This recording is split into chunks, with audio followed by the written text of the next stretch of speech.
Assalamualaikum warahmatullahi wabarakatuh. Alhamdulillahirabbil alamin. Selawat serta salam kita panjatkan kepada junjungan kita Nabi besar Muhammad Shallallahu Alaihi Wasallam bagi yang Muslim ya. Baik pada peserta pelatihan semuanya ya yang saya hormati. Terima kasih untuk bisa tepat waktu karena kalau tidak tepat waktu tidak ada yang masuk Zoom tentunya ya.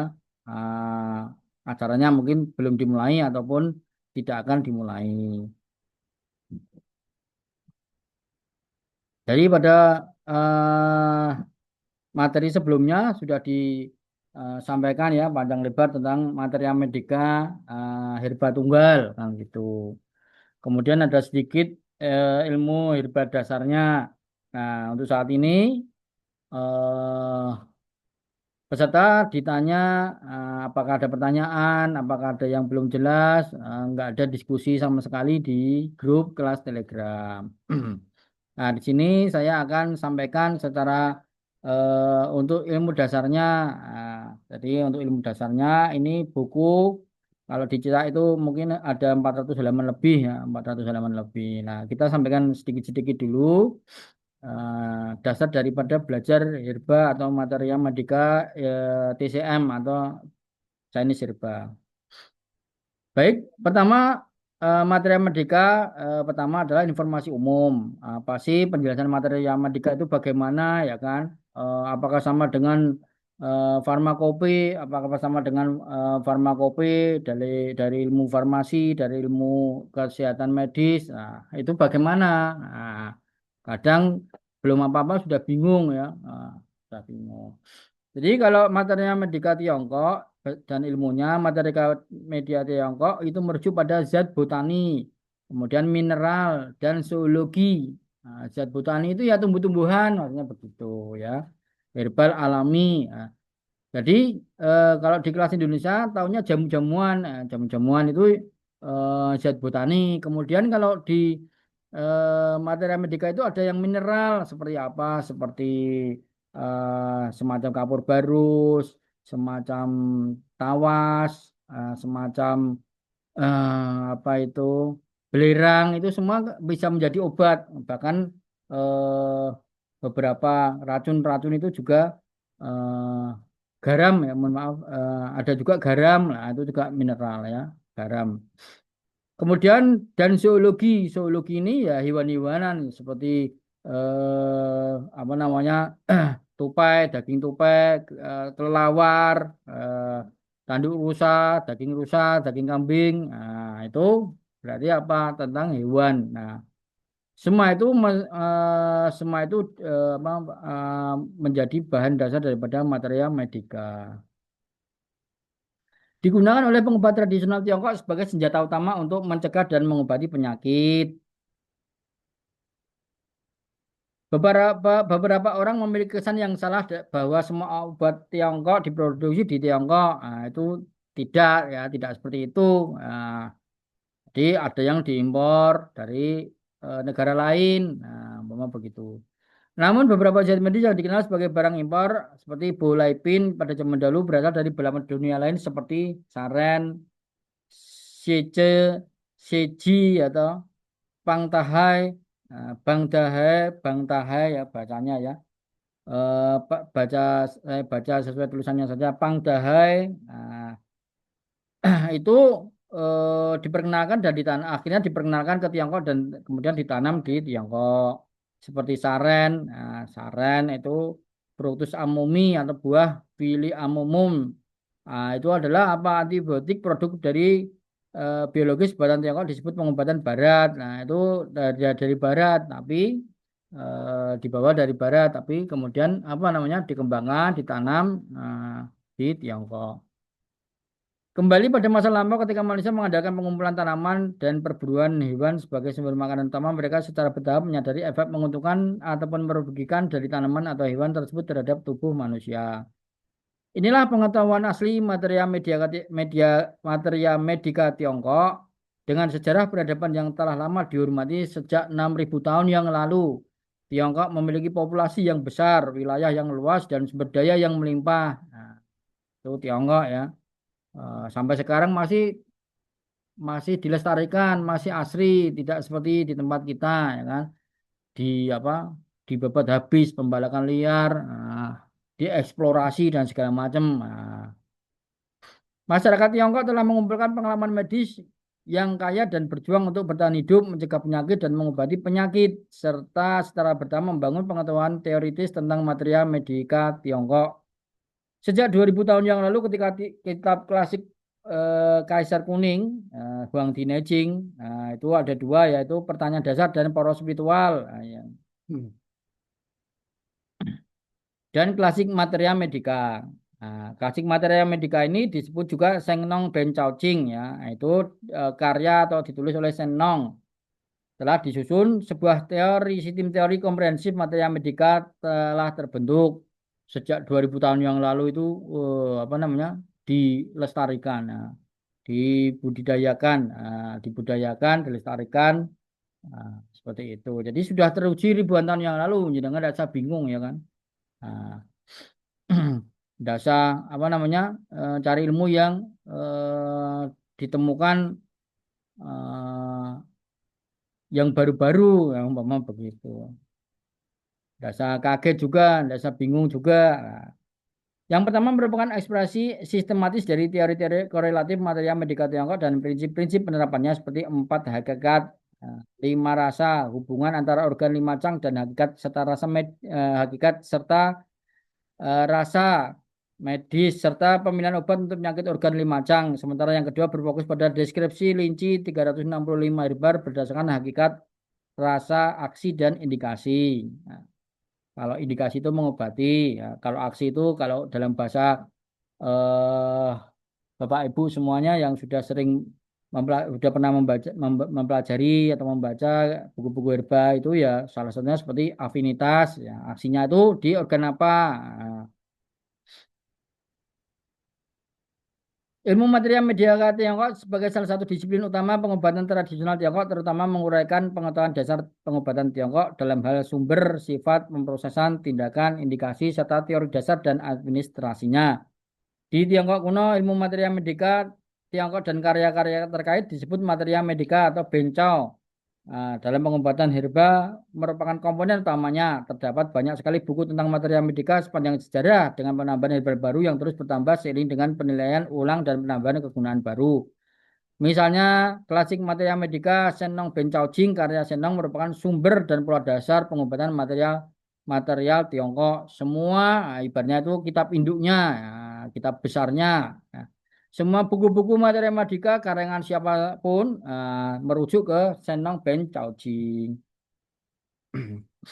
Bukunya banyak ya, itu ada 10 jilid. Kalau yang saya miliki eh, ada 8 jilid, ada 10 jilid, nah, ada 10 jilid. Satu jilidnya ketebalannya 400-500 ribu kali 10 jilid. Nah, sudah tahu kan ya. Sejak saat itu literatur berkembang dalam hal teori pengobatan tradisional Tiongkok dengan penambah udah ya. Misalnya materi medika yang baru direvisi seperti Shinshu Bencao pada dinasti Tang mencatat 844 masukan. Nah, material medika diatur sesuai pola. Cheng Lei Bencao pada dinasti Song mencakup 1558 herba atau item. Ringkasan besar material medika Bencao Gangmu pada ini yang saya punya Bencao Gangmu pada dinasti Ming berisi 1892 spesies dan material medika Tiongkok Chong Chonghua Bencao masing-masing mencantumkan 5.767 dan 8.980 macam herba. Wah, kalau untuk kebutuhan akademis, kalau untuk kebutuhan apa namanya keilmuan, apalagi perpustakaan, nah itu boleh ya dimiliki. Nah, tapi kalau pada prakteknya ya cuman 60, 70, bahkan di bawah 100 herba itu sudah cukup ya untuk berpraktek.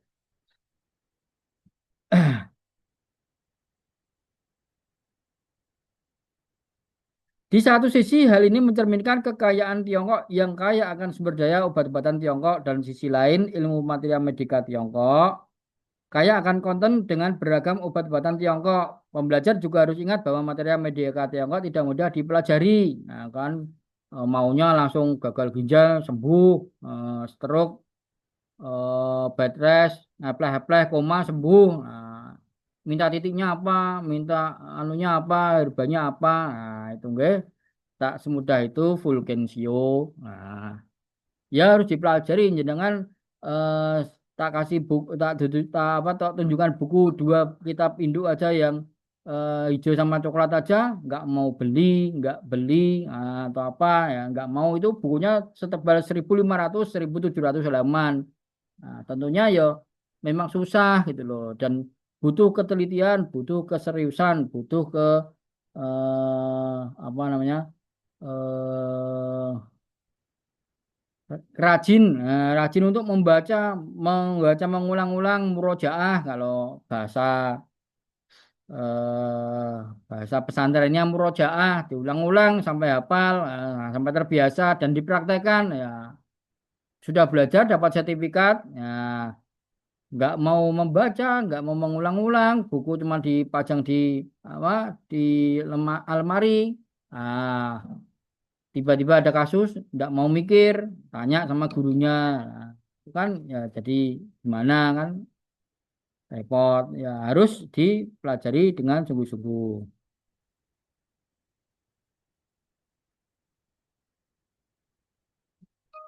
Cara mempelajari ilmu material medika Tiongkok. Nah, ini ada beberapa tips ataupun cara-cara ya. Ilmu material medika Tiongkok merupakan mata kuliah wajib profesional. Mahasiswa perlu memiliki pemahaman yang kuat tentang pengetahuan dasar pengobatan Tiongkok. Sebelum melanjutkan studi lebih lanjut di bidang formula, ya kan. Sebelum jenengan belajar resep, ya belajar formula itu ya belajar material medika dulu, ya kan. Pak, saya enggak boleh Pak ikut persiapan formula. Lah, udah belajar material medika belum? Caranya meresepkan bagaimana kalau enggak tahu material medikanya kan gitu. Kadang-kala ya seperti itu orang-orang itu maunya langsung ke puncak gitu saja. Maunya langsung yang level advance. Nah, itu. Semua ya harus dari bawah. Seperti orang hidup itu alaminya ya dari bawah, lahir nggak bisa apa-apa, kemudian bisa duduk, bisa berangkang, eh, bisa berdiri, bisa lari, bisa loncat-loncat. Nah, itu ya kan.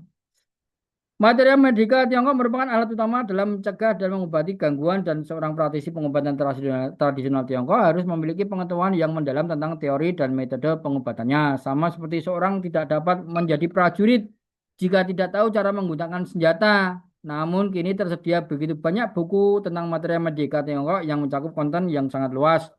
Bagaimana kita harus mempelajarinya? Nah, dan juga ada banyak kelas-kelas pelatihannya. Nah, langkah pertama adalah memahami teori dasar pengobatan tradisional Tiongkok, basic TCM. Nah, itu penting ya, mau belajar apapun harus pernah belajar ataupun membaca basic TCM dulu. Ya, kalau obat itu biar tidak salah, kalau apa namanya, kalau terapi itu juga tidak malpraktek. Nah, contohnya apa? Karena tidak belajar materi apa basic TCM. Nah, punya pasien lemes, wajahnya pusat, nah, terus dibekam, terus di FASDU. Nah, yang malah koma, malah masuk IGD. Nah, itu praktek apa namanya malpraktek yang karena praktisinya tidak mempelajari apa namanya basic TCM ilmu dasar maunya pokoknya ilmu yang sakti-sakti yang di hus di nah gitu sembuh lah itu. Ah, apa namanya kalau dikasih pelatihan tapak dewa wah berduyun-duyun ikut pelatihan nah gitu pelatihan ilmu dari langit wah yang datar berjubel mama begitu tapi tidak begitu ya kan. Hmm. Karena ilmu herbal TCM itu luas ya, tentu mengikuti apa namanya langkah-langkah prosedur yang harus dilewati seperti basic TCM, kemudian material medika, kemudian formula. Nah, wah. Setelah formula masih ada lagi kalau masih mau belajar tentunya begitu.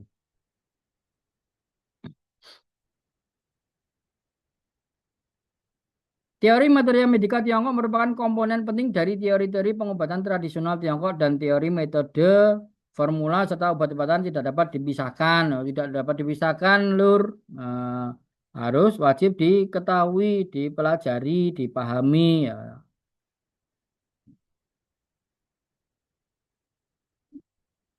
Tanpa memahami teori-teori dasar pengobatan tradisional Tiongkok, mahasiswa tidak dapat memahami tindakan dan indikasi obat-obatan Tiongkok dan tidak dapat menerapkannya. Dari perspektif ini, pengobatan barat dan pengobatan tradisional Tiongkok sangat berbeda.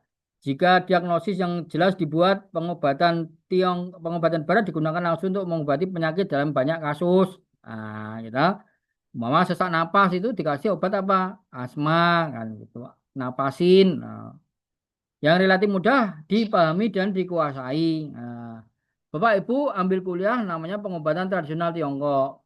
Tapi dalam prakteknya maunya yang seperti itu, yang seperti obat dokter medis, sesak napas, napasin. Kalau di Tiongkok itu harus menggunakan teori yang jelimet. Nah, apakah sesak napasnya karena serangan dingin? Apakah sesak napasnya karena defisiensi paru-parunya? Sesak napas kan banyak.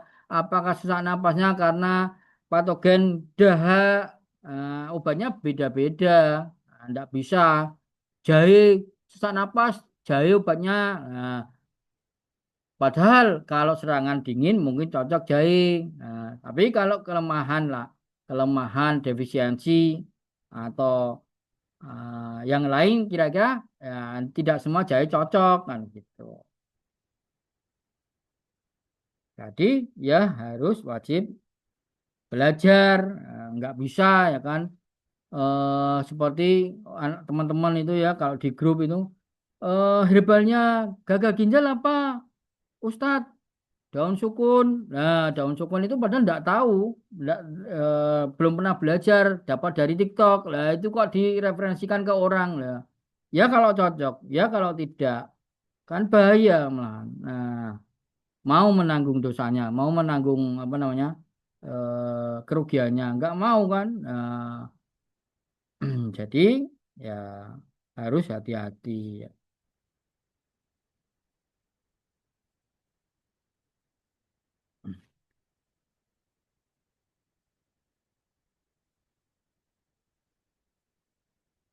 Sementara pengobatan tradisional Tiongkok bertujuan untuk pengobatan berdasarkan suatu pola yang harus diidentifikasi dengan membedakan sifat penyakit, apakah penyakitnya internal, eksternal, kemudian yin yang, eh, apa namanya penyakitnya kuat atau lemah, yin yang, kemudian internal atau eksternal, dingin atau panas, nah, seperti itu. Serta defisiensi atau kelebihan, nah, itu sifat sifatnya ya kan. Eh, artinya apa? Nah, itu yang disebut dengan eh, apa nama? Bagang, yang disebut dengan bagang atau 8 prinsip diagnosa.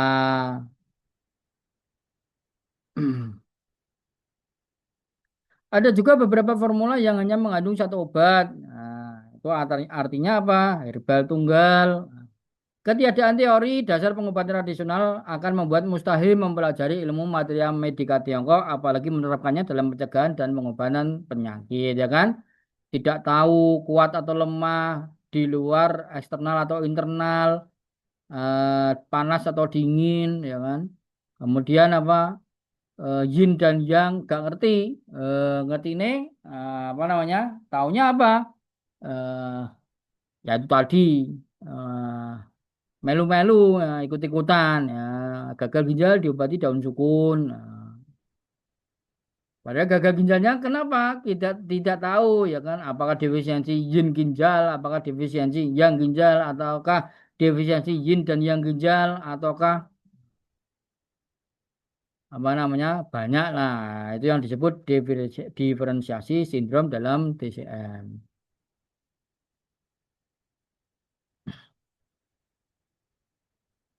Ketika mempelajari materi medika Tiongkok, seseorang perlu fokus pada teori dasar korelatif dan sifat, aksi, dan indikasi obat-obatan yang digunakan.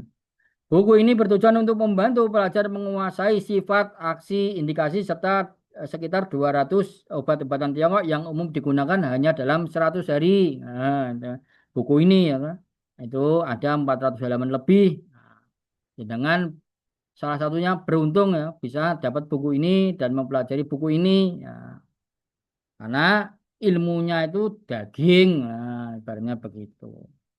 Ilmunya itu bukan tulang-tulang remahan. Nah, itu kan karena ada banyak pelatihan yang murah-murah, ternyata ilmunya remahan-remahan. Nah, toh. Apalah yang dipelajari itu. Nah, pelajar harus bisa membuat ringkasan dan membuat perbandingan di antara obat-obatan dengan aksi serupa untuk mengidentifikasi persamaan dan perbedaannya yang akan membuatnya lebih mudah dihafal dan meletakkan dasar untuk aplikasi klinis.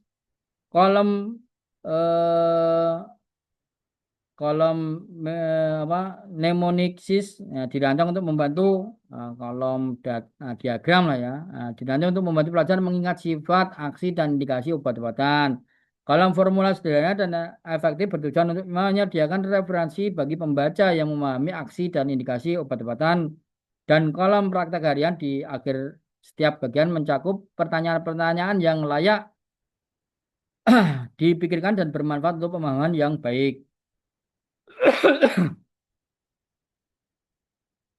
Tidak diragukan lagi, para siswa diharap akan mengembangkan keterampilan pengobatan Tiongkok baik secara teoritis maupun praktek dalam perawatan berbagai penyakit dan mereka akan sangat terkesan dengan tindakan dan indikasi pengobatan ketika gangguan tersebut disembuhkan dan menerapkan tanaman obat tersebut. Nah, sekarang kita akan mempelajari klasifikasi herbal Cina. Terdapat beberapa metode berbeda untuk mengklasifikasi obat-obatan tradisional Tiongkok dalam karya-karya materi medika kuno. Obat-obatan tersebut diklasifikasikan berdasarkan sifat dan aksinya.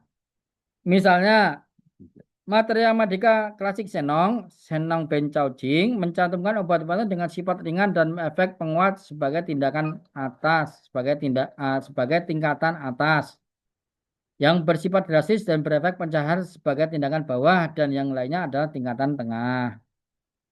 Sumber obat-obatan misalnya The Grand Compendium Materia Medica atau Bencao Gangmu mencatat jenis air, api, tanah, batu, emas, rumput, biji-bijian, sayur, buah, kayu, alat, serangga, sisik, kerang, burung, binatang, manusia. Nah, itu beda-beda ya kan. Nah, binatang atau yang apa namanya? Yang sering itu ya uh, tupai. Kemudian apa? eh kadal atau apa namanya ya kadal lah kadal, kemudian ular kobra, apa empedu ular kobra. Nah, itu kalau yang lebih parah lagi ada hati harimau putih. Nah, itu ada semua diceritakan tapi kan tidak mungkin kita gunakan beli hati harimau putih di mana ya. Nah, kan nggak mungkin ada harganya 1 M. Kan nggak mungkin juga. Juga nggak ada juga. Karena memang sudah tidak ada, sudah tidak diproduksi meskipun ada harimau putih tapi kan tidak bakal mungkin untuk diambil hatinya untuk jadi obat kan. Kemudian bagian obat, ya itu yang harus kita ketahui ya.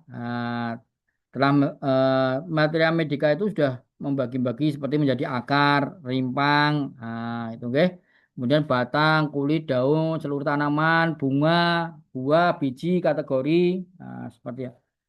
Folium, daun, ya kan, apalagi rimpang-rimpangan, radix, kemudian ya banyak macam lah ya, banyak macam. Nah, gitu juga harus tahu. Kemudian kerja obat. Nah, kerja obat itu apa dalam karya pengobatan Tiongkok modern dan kontemporer, obat-obatan diklasifikasikan berdasarkan aksinya sebagai pelepasan eksterior, membebaskan eksterior, patogen eksterior itu apa? Angin, dingin, panas, kering, apalagi lembab. Kemudian herbal-herbal yang membersihkan panas, mengusir angin, menghilangkan kelembapan, memperbaiki qi, regulasi qi, meningkatkan pencernaan, tonik, jiao tengah, nah, seperti itu. Mengusir cacing, mengatur darah, dahak. Nah, itu semua sudah diklasifikasikan ya toh. Menenangkan hati, membuka lubang, tonik, nah, itu semua ada dijelaskan secara detail. Misalnya mahuang atau herba ephedrae mampu melepaskan eksterior dan menghentikan terengah hangat, tetapi dikategorikan ke dalam obat yang melepaskan eksterior. Dalam buku ini, obat-obatan diklasifikasikan berdasarkan aksinya dan pelajar diharapkan lebih memperhatikan untuk membuat perbandingan antara obat-obatan yang memiliki aksi serupa. Nah, umpama membebaskan eksterior itu ada mahuang, mahuang itu ada rumput liar ya. Nah, itu bisa eh, apa namanya membebaskan patogen eksterior atau ya seperti ketika orang habis pulang perjalanan jauh, nah, itu kan di perjalanan kena serangan patogen, entah angin, entah dingin, entah panas, ya kan. Habis pulang dari Saudi Arabia, kena panas, ya. Habis pulang dari Cina, pas musim dingin, salju, sampai ke tanah air sakit, nah, begitu, nah, itu cocok ya kan. Terus ada herbal-herbal yang lainnya yang masuk klasifikasi membebaskan eksterior. Ya, apa itu? Ya macam banyak sehingga kita hanya eh, biasa menggunakan mahuang, ya udah beli mahuang. Kalau mahuang tidak ada, beli yang lainnya, yang nomor dua, nomor tiga, nomor empat. Nah, seperti itu.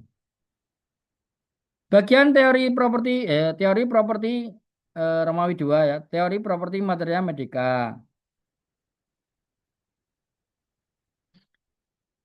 Teori properti dalam buku ini mencakup informasi tentang tiga aspek pengobatan Tiongkok yang dijelaskan dan diinterpretasikan dengan teori-teori unik pengobatan tradisional Tiongkok. Salah satunya adalah 4 Qi dan 5 rasa yang disebut dengan Si Qi Wu Wei.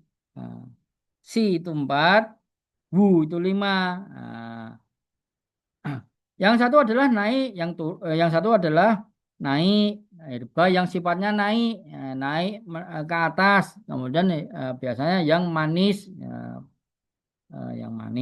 Kemudian herba yang sifatnya turun, kemudian mengambang dan tenggelam. Yang lainnya adalah eh, saluran atau apa namanya melancarkan lagi, kayak begitu. Melancarkan saluran. Teori properti materia medika Tiongkok dan teori-teori dasar pengobatan tradisional Tiongkok lainnya saling berkaitan erat dan membentuk sistem teoritis pengobatan tradisional Tiongkok. 4C dan 5 rasa atau Shichi Wu Wei. Teori ini merupakan dasar yang digunakan untuk mengembangkan aksi obat-obatan dan juga inti dari teori properti itu sendiri. Dari perspektif pengobatan tradisional Tiongkok, obat-obatan memiliki sifat dan rasa yang berbeda-beda yang menentukan efek terapeutiknya sehingga dapat memperbaiki dan mengobati berbagai perubahan visceral patogenik. Ah, jadi sembuh, apa namanya, eh, menjadi lebih baik baik secara fungsional maupun organik. Dengan kata lain, peserta didik harus mengetahui sifat dan rasa obat-obatan sebelum mempelajari aksinya. Teori ini mencakup dua aspek yaitu 4C dan 5 rasa. 4C juga disebut sing, dingin, panas, hangat, dan eh, dingin, panas, hangat, dan sejuk. Nah, gitu, ya. Adalah 4 sifat pengobatan Tiongkok. Ini adalah salah satu karakteristik pengobatan tradisional Tiongkok yang memahami khasiat obat. Sifat dingin, panas, hangat, ataupun sejuk. Ini sejuk ya, dingin yang nomor dua itu sejuk. Tidak mengacu pada suhu obat, melainkan sebutan berdasarkan reaksi pasien terhadap zat medis. Jadi maksudnya itu bukan suhunya itu dingin, obatnya jahe itu panas, enggak. Tapi efeknya, efek apa namanya?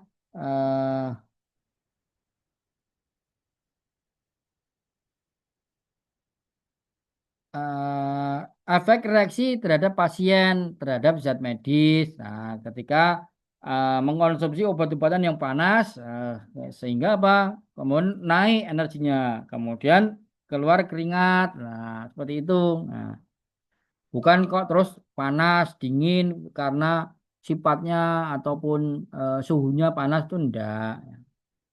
Nah, sehingga meskipun diminum dalam keadaan dingin juga akan bereaksi panas terhadap tubuh.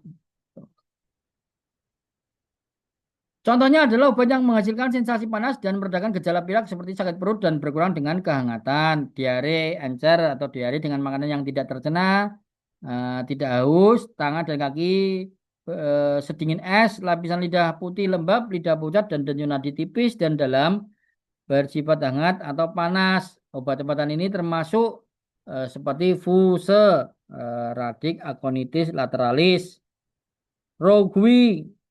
Rogui itu kayu manis. Nah, kayu manis ya. Kemudian ganjiang, itu jahe, jahe kering. Kalau jahe segarnya senjiang. Nah, kemudian ada jupi, ada sengjiang, ya, jahe segar ya, jahe segar kok jahe segarnya sengjiang. Nah, padahal obat-obatan itu mengatasi gejala panas serta seperti demam tinggi, haus dan ingin minum dingin. Bukan ya.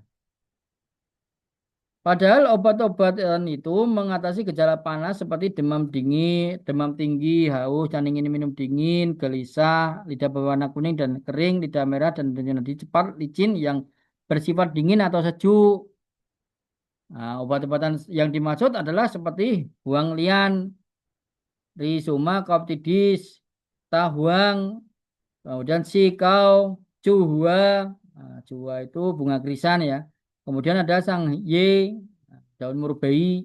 Daun murbei itu sang ye, nah itu bisa untuk apa namanya? eh Sigau itu gipsum, itu mineral ya, mineral. Itu bisa untuk mengobati, mengatasi gejala panas.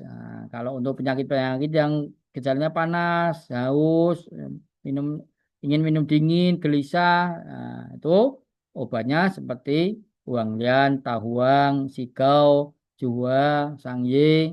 Kalau dalam ilmu pengobatan apa namanya, pengobatan herbal Indonesia ya, semacam brotowali, kemudian apa itu meniran, terus banyak lah ya. Saya tidak ada ide, jadi blank ya, tidak diberi ilham tentunya. Dengan kata lain, keempat C ini merupakan ringkasan berdasarkan si reaksi pasien terhadap zat obat. Kitab Senong Klasik Materia Medika Senong Ben Chaojing mencatat bahwa penyakit pilek harus diobati dengan obat panas dan penyakit panas harus diobati dengan obat pilek. Nah, apa itu? Yang menunjukkan prinsip dasar pengobatan tradisional Tiongkok adalah memperbaiki ketidakseimbangan yin dan yang serta qi dan darah dengan khasiat berbagai obat. Sementara itu, khasiat obat diakui melalui pengamatan jangka panjang terhadap efek terapeutiknya terhadap ketidakseimbangan yin dan yang serta qi dan darah. Obat yang efektif untuk pola dingin dianggap bersifat panas. Obat yang efektif untuk pola panas bersifat dingin. Teori, ini namanya keseimbangan itu begitu ya. Eh, dalam kitab Tibun Nabawi, dalam kitab Islam pun ya sama ya kan. Apa namanya? Menggunakan teori keseimbangan. Kalau dalam bahasa Arabnya tawazun. Nah, jadi ketika panas ya dibekam, cocok dibekam ya kan, karena orang-orang Jazirah Arab, Saudi Arabia itu sifatnya sindromnya panas sehingga cocok dibekam. Ya jangan dibawa ke Indonesia ya. Jangan dibawa ke Indonesia, setiap penyakit dibekam, setiap tanggal 20, 21 dibekam. Ya, itu kan namanya doktrin bukan ilmu ya kan. Karena di Jazirah Arab sendiri ketika eh, apa namanya ada penyakit dengan ada penyakit yang eh, apa terindikasikan sindromnya dingin, itu ada yang namanya alkai. Menggunakan terapi alkai, sudutan panas, atau minum madu, atau habatus sauda, seperti itu ya kan. Nah, tentu harus mengembalikan keseimbangan dalam tubuh. Nah, itu baru benar.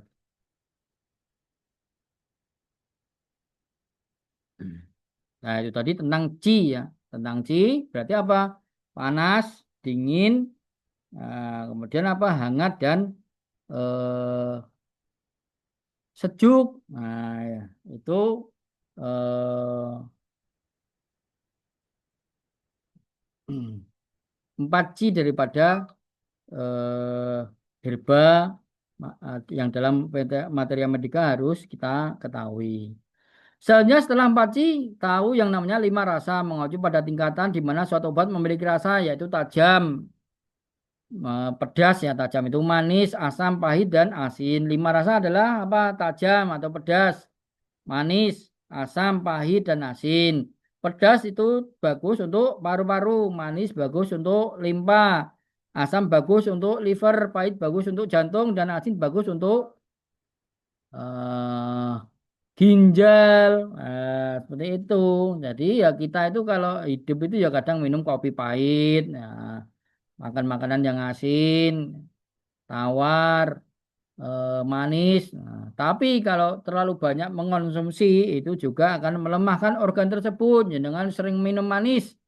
Akhirnya apa? Kena diabetes. Itu kira-kira begitu. Kalau dalam apa namanya? Dalam pengobatan TCM melemahkan organ sehingga ya tadi limpa lambungnya, limpanya tidak benar, kira-kira begitu. Dalam pengobatan tradisional Tiongkok, rasa makanan atau obat memiliki efek spesifik pada tubuh. Pertanyaan dasar dalam Suwen tertulis menyatakan dalam Suwen itu